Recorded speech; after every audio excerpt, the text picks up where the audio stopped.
بسم اللہ الرحمن الرحیم۔ آج کی ویڈیو میں شرمگاہ دیکھنے کے نقصانات کے حوالے سے اور اس کے ساتھ کچھ اور احادیث آپ کے سامنے پیش کریں گے۔ حضرت علقمہ سے منقول ہے کہ حضرت عبداللہ بن مسعود رضی اللہ تعالیٰ عنہ عرفات میں حضرت عثمان رضی اللہ تعالیٰ عنہ کو ملے۔ حضرت عثمان انہیں علیحدہ لے گئے۔ حضرت عثمان رضی اللہ تعالیٰ نے حضرت ابن مسعود سے کہا، کیا آپ کی خواہش ہے کہ میں کسی نوجوان لڑکی سے آپ کی شادی کر دوں؟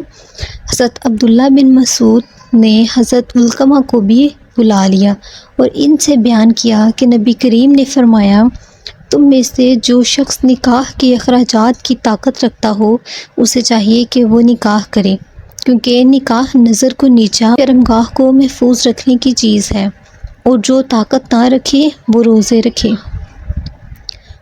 رکھے کیونکہ روزہ اس کے لیے ڈال ہے۔ بسم اللہ الرحمن الرحیم۔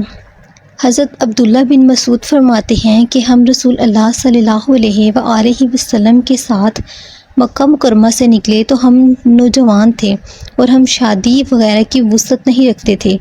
آپ صلی اللہ علیہ وآلہ وسلم نے فرمایا، اے نوجوان لوگوں، نکاح کرو، کیونکہ نکاح نظر کو نیچا اور شرمگاہ کو محفوظ کرنے والی چیز ہے۔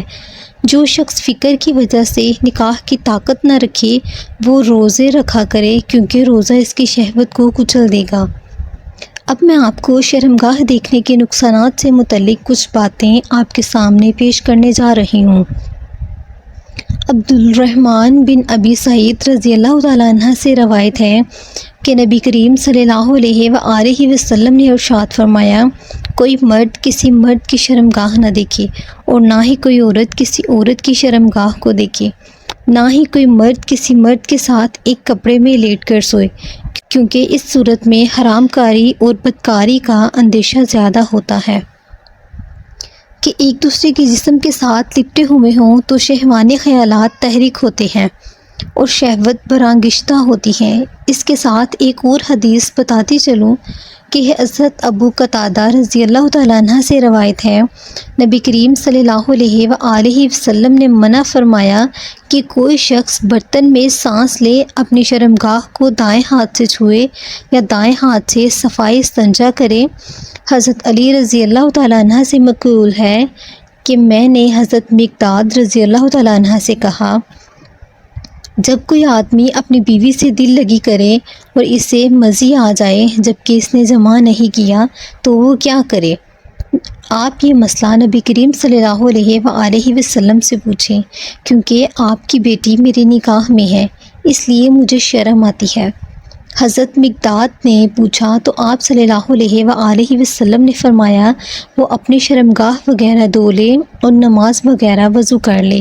حضرت علی رضی اللہ تعالیٰ عنہ سے مروی ہے، انہوں نے حضرت عمار رضی اللہ تعالیٰ عنہ سے کہا کہ وہ اللہ کے رسول صلی اللہ علیہ وآلہ وسلم سے مزی کے بارے میں پوچھیں۔